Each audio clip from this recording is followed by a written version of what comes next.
band. And as it happens, with people talking, she's got a new album out. And we're going to chat about that. But maybe, first of all, welcome. And how about you start off with one for us? Awesome. Thanks for having me.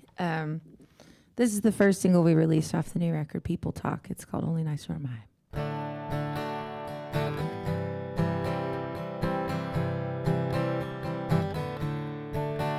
I'm sorry that I woke up on the wrong side of the bed. There's a million tiny monsters running circles in my head. Maybe that's why I treat you so bad. Or maybe it's my Scorpio rising. I keep saying crazy things I can't take back. I guess I need some help to relax. When you know I'm only nice when I'm high, I thought I'd be a pretty fun time. The perfect incarnation of the girl of your dreams turned out to be a frozen up neurotic ice queen. Maybe it's not a thriller, hanging out with a buzz killer. Never meant to ruin your night. You know I'm only nice when I'm high.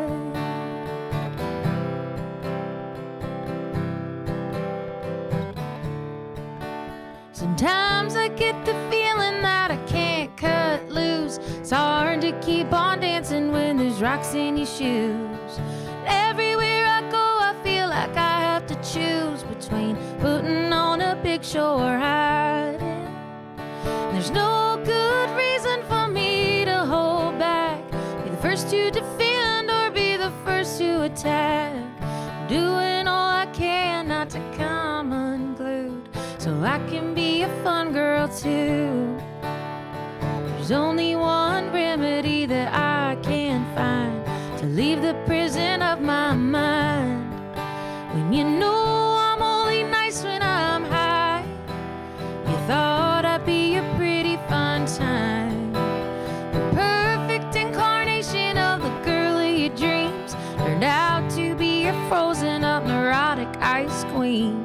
Maybe it's not a thriller, hanging out with a buzz killer. You never meant to ruin your night. You know I'm only nice when I'm high.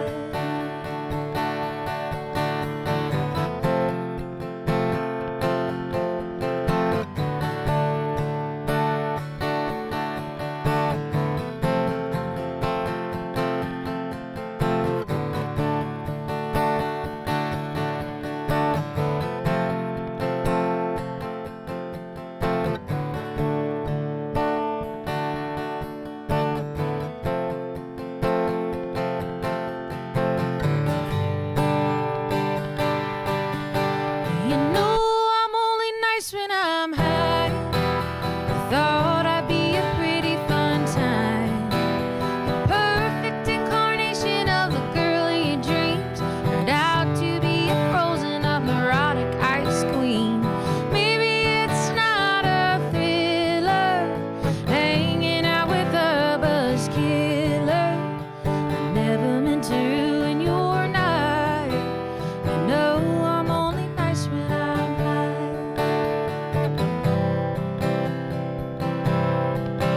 You know I'm only nice when I'm high.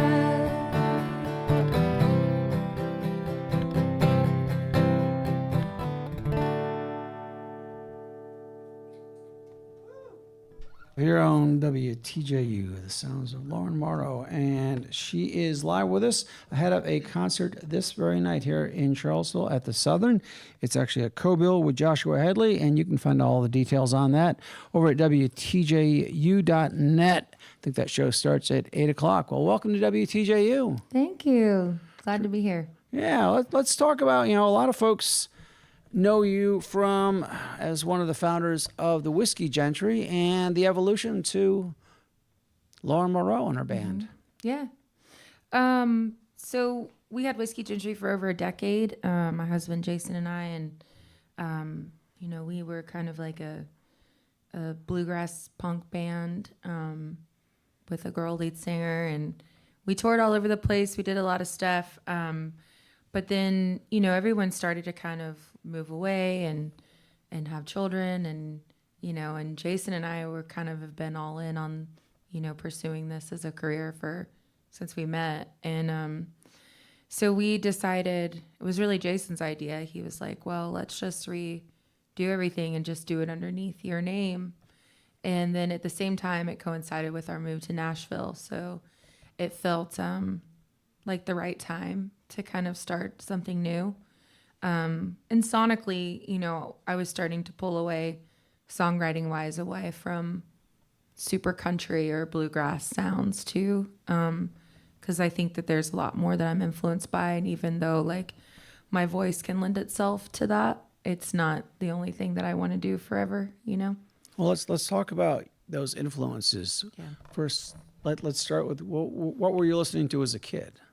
As a kid, I listened to a lot of like 80s new wave and 90s alternative, and Britpop. Some of my favorite bands are U2 and Oasis and Blur and Pulp and Jeff Buckley and just a lot of women from the 90s too, like Tori Amos and Fiona Apple, Alanis Morissette. And I think that's kind of what's always on if I'm choosing the playlist. Right. Okay. That was one of my questions. Yes. So, but I loved 90s country too. So there was always kind of this like, weird dichotomy, I think, of like, because I like a lot of stuff. I love like Southern hip hop, so Right. it's, I don't know. It's just.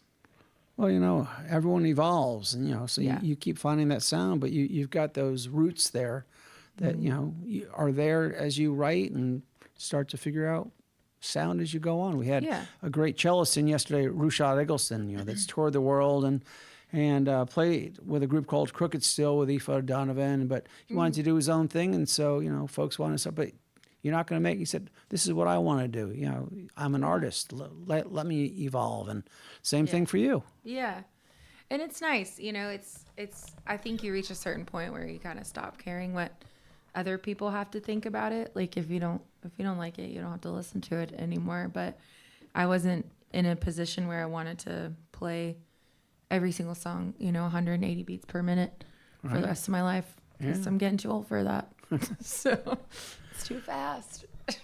Well, speaking of too fast, we only have you here for a half hour. So how about we get another song from you? Okay.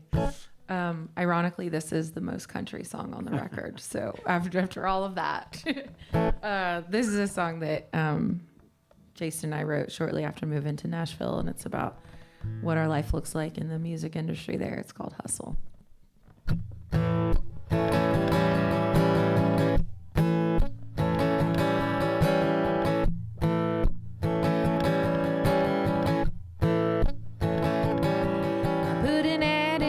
So everyone could read it. Says I'm looking for a J.O.B.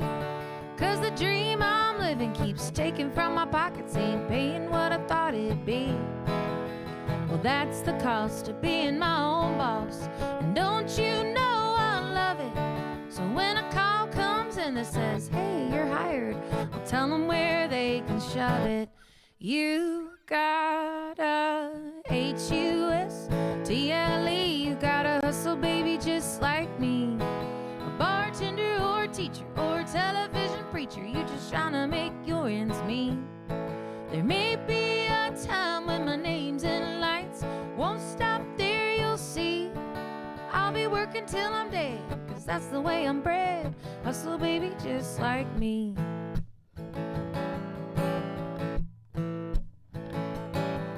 Well, everybody's saying it gets harder by the minute, and I guess I know they're right.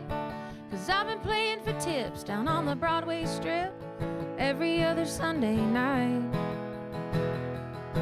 I ain't saying I'm the first and I won't be the last to run out of my dough, but like Jay-Z said, it ain't where I've been, it's where I'm about to go. You got a H-U-S-T-L-E. You gotta hustle, baby, just like me. A bartender or teacher or television preacher, you just tryna make your ends meet. There may be a time when my name's in lights. Won't stop there, you'll see. I'll be working till I'm dead, 'cause that's the way I'm bred. Hustle, baby, just like me. You gotta HUSTLE. You gotta hustle, baby, just like me. A bartender or a teacher or a television preacher, you just tryna make your ends meet. There may be a time when my name's in lights, but it won't stop there, you'll see. I'll be working till I'm dead, 'cause that's the way I'm bred. Hustle, baby, just like me.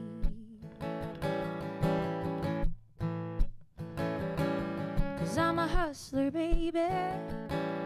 Just want you to know it ain't where I've been, it's where I'm about to go.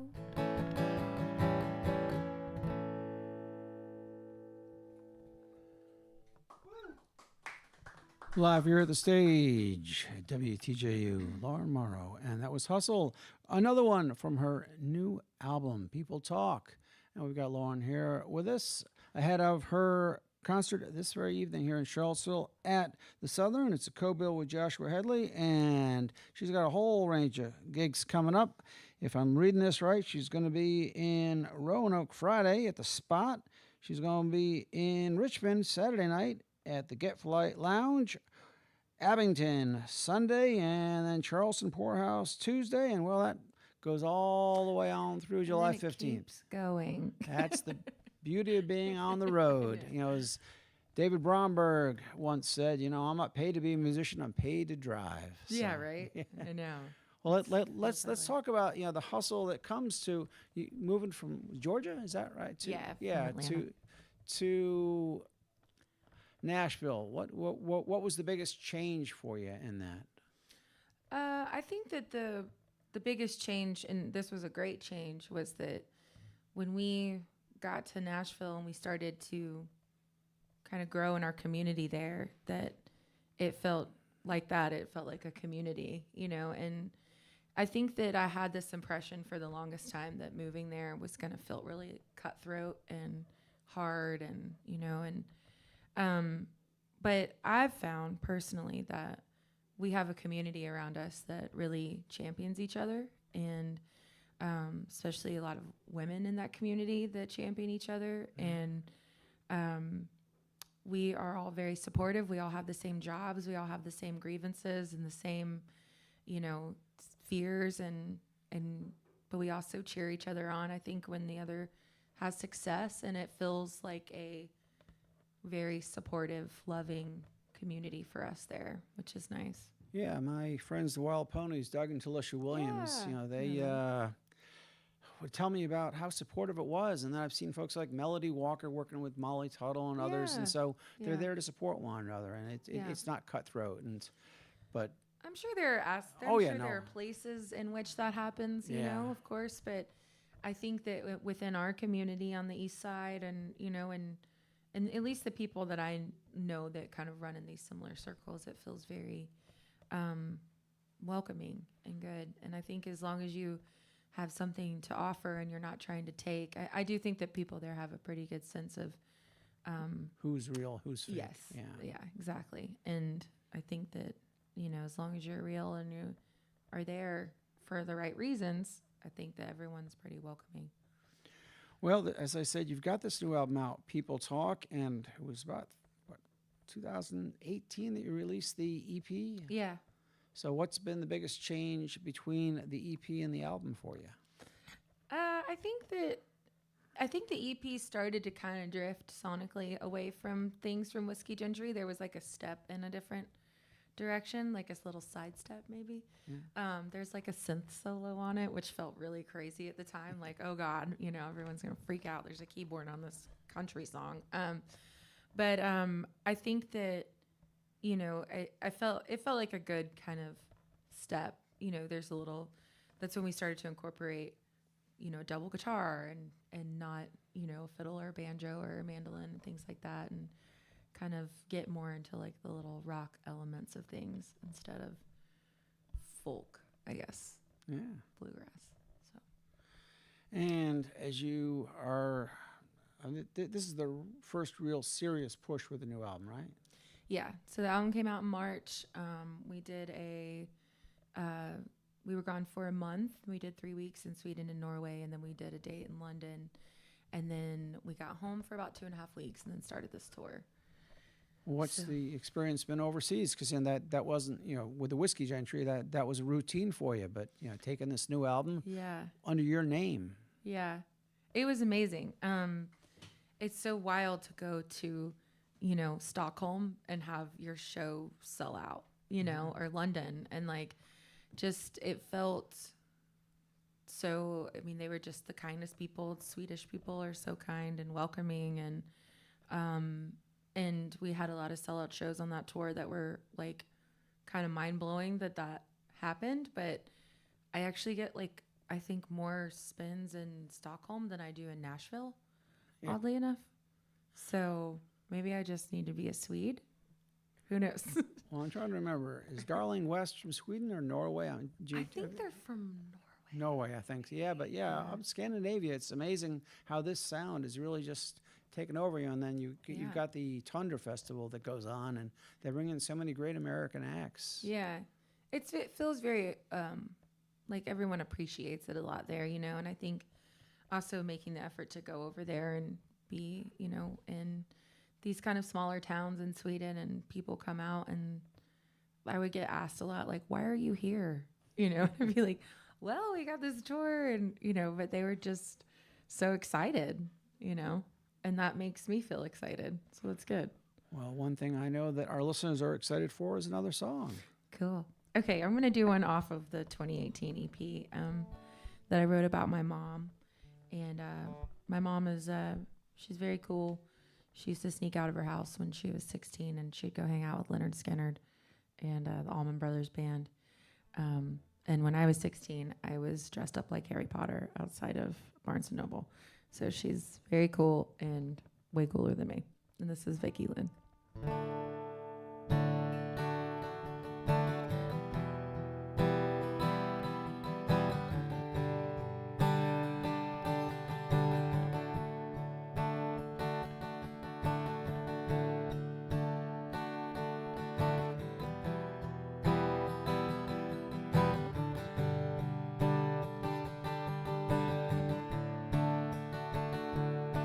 She was born in the spring in a hospital room in Anniston. Her parents named her Vicky Lynn, but they didn't know why. Doctors and the nurses told her mama that she might not make it. They said you better start praying for her to get through the night. Oh God, please save her, mama cried. Save Vicky Lynn in 1955. Talkative and bright and not the shy type, she was growing. And before you know it, telling everybody what to do.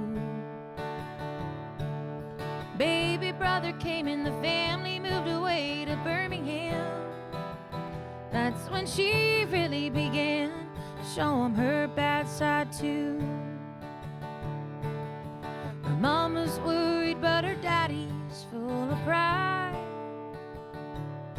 In Vicky Lynn in 1965.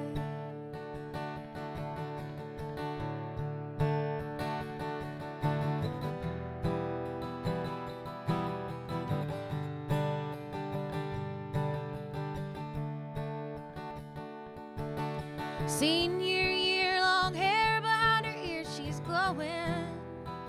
And though she didn't know it, the boys all loved her too. Beatles and the Stones, hail, hail, rock and roll, she's a rebel. Her daddy said she'd go to hell, and he tried to burn her records too. Have you ever seen a more beautiful girl alive than Vicky Lynn in 1975?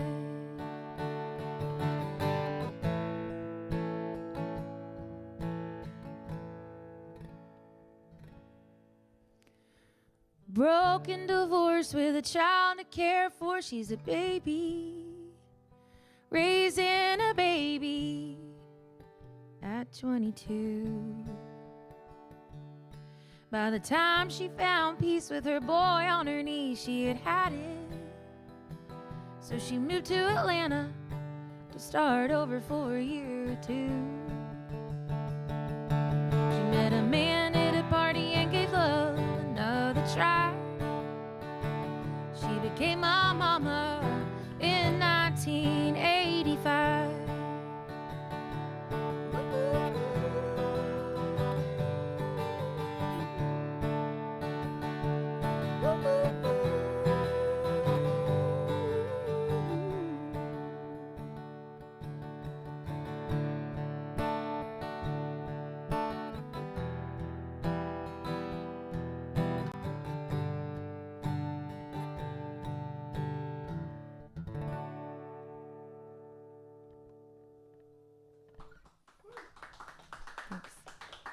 Becky Lynn there from Lauren Morrow's self-titled EP from 2018. You can catch Lauren and her full band this very night here in Charlottesville over at the Southern, along with Joshua Headley, and all the details on that at laurenmorrow.com. That's MORROW, laurenmorrow.com.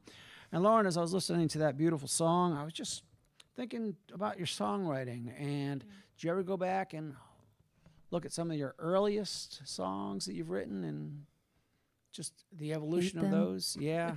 Yeah, that's usually I mean, early ones. Yeah, definitely. I'll go back and I'm like, oh God. But I think it's interesting. We were listening to some Whiskey Gentry stuff the other day, and I was like, I think the songwriting was different because it was more imaginative then.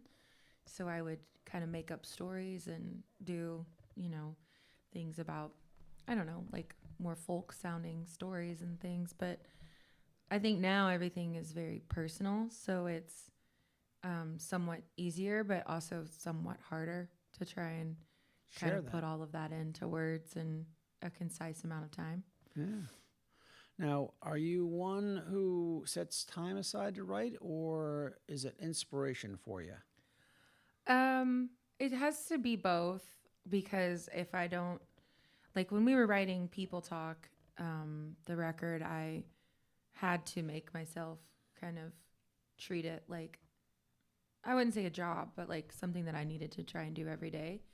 And I think creatively it helps to try and flex that muscle as much as you can. But I also have a lot of things that will just kind of come out of nowhere. And, I don't know where it comes from. And all of a sudden it's there. And I'm like, oh, cool.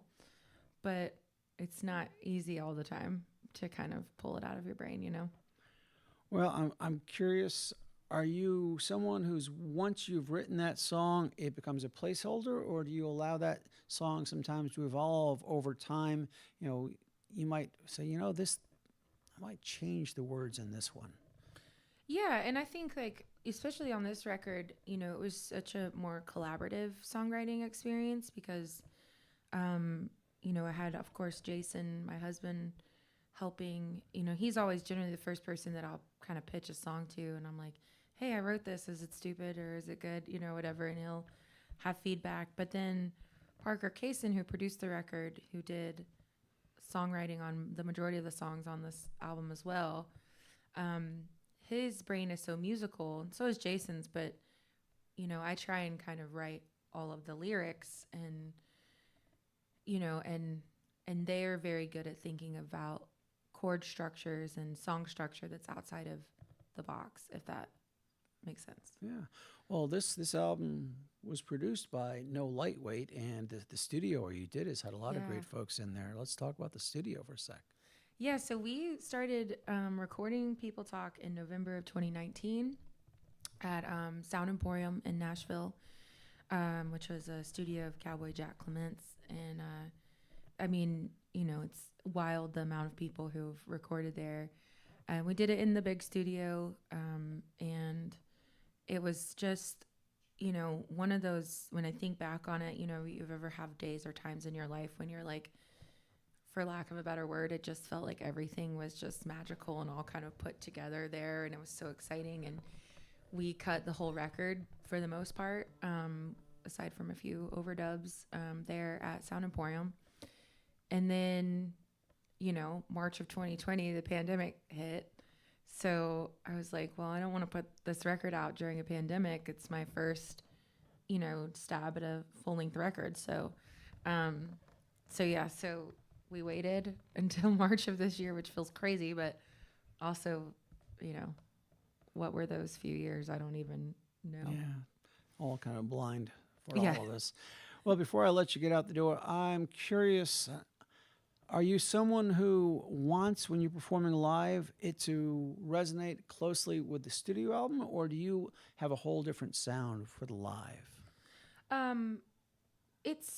We try and kind of find a line between both, because I don't feel like, you know, you have to follow everything as, you know, as textbook to what the song is on the album.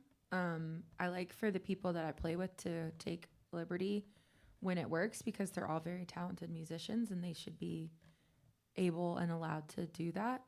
For this tour, we're playing as a 4-piece, but we've got two very talented guitar players that are rotating in and out of this tour, Ian Newberry and Adam Meisterhans, and they are fully capable of handling all of the sounds that the synth and the piano would make. And it's been really fun kind of playing as this 4-piece rock band basically on this tour. So, yeah. And it sounds close to it, as I think, As it can be, you know. Yeah. Well, folks, you want to check out Lauren and her full band. We've just got Lauren here herself this afternoon, but the full band will be at the Southern in Charlottesville, and a whole list of dates going on through July 15th over at laurenmorrow.com. That's M as in Mary, ORROW. Lauren, before we let you get off the out the door and off the stage, how about one more? Okay. This is one of those songs that I was talking about that just kind of fell out of my head onto paper. It's a song that I wrote about when I first met my husband, Jason, and I broke up with him on his birthday, which was not very cool, but I was 22 and I don't know what I was doing. But we got back together, and we've been together for 13 years now.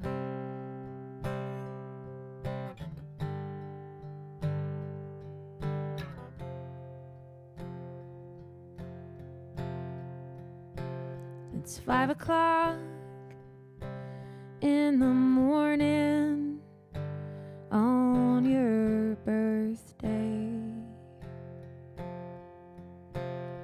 and I can hardly believe I'm still awake.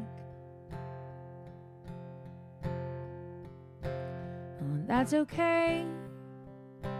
While you sleep, I can show myself out and collect all the crap I left at your house.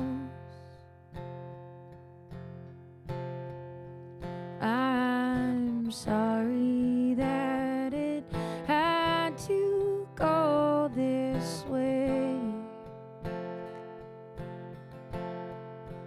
I hope you have a really nice birthday, and you will blame me, call me mean to any ear that hears, but you know this is the most fun you've had in years. And let's be honest, you know it turned you on to find a girl not afraid to cut and run. I think it's better I'm not around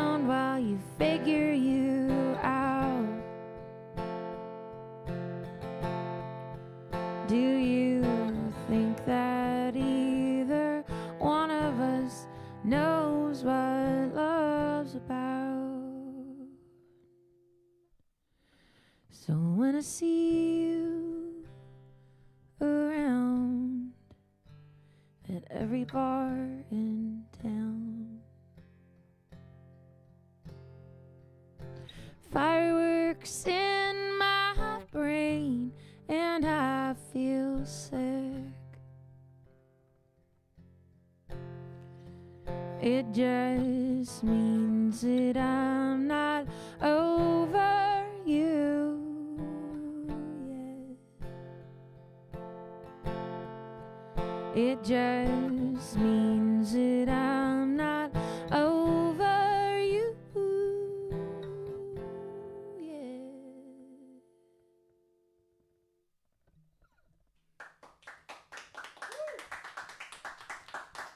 Live here at the stage at WTJU, Lauren Morrow, and doing the song titled Birthday. Birthday. And People Talk is the new album. You can pick it up this very night here in Charlottesville over at the Southern. That show starts at 8 o'clock. It's a co-bill with Joshua Headley. And check out where else Lauren and the band will be playing at laurenmorrow.com. Lauren, thanks so much for stopping by WTJU. Thank you for having me. I want to thank the sound and video team, and we're going to send Thanks, things back guys up and to Lonesome girls. George in the Air Studio.